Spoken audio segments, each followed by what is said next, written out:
আজকে যে স্ক্যামটি নিয়ে আলোচনা করব সেটি মূলত বেকার ছেলে মেয়েদের সঙ্গে হয়। বেকারত্বের সুযোগ নিয়ে এরা আপনাদেরকে ব্যবহার করে থাকে।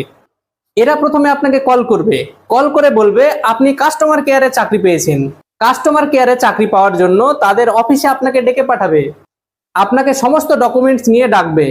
আপনি যখন এদের অফিসে যাবেন আপনাকে একটি এক্সাম দিতে বলবে, এই এক্সামটি দেওয়ার জন্য এক্সাম ফিস জমা দিতে বলবে।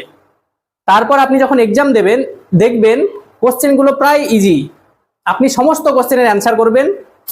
পরীক্ষা শেষে ওনারা বলবেন আপনি পাস করেছেন না ফেল করেছেন, ওনারা ফোনে জানিয়ে দেবেন। আপনি বাড়ি ফিরে আসবেন, ঠিক তার পরের দিন আপনাকে কল করবে, কল করে বলবে আপনি এক্সামে পাস করে গেছেন। এবার আপনাকে অ্যাপয়েন্টমেন্ট নেওয়ার জন্য ডাকবে। অ্যাপয়েন্টমেন্ট নিতে গিয়ে আপনাকে বলবে আপনার 3 মাসের ট্রেনিং করতে হবে। 3 মাসের ট্রেনিং বাবদ আপনাকে 10,000 টাকা জমা দিতে হবে। আপনি টাকাটি দেওয়ার সঙ্গে সঙ্গে আপনাকে একটি অ্যাপয়েন্টমেন্ট লেটার দেবে।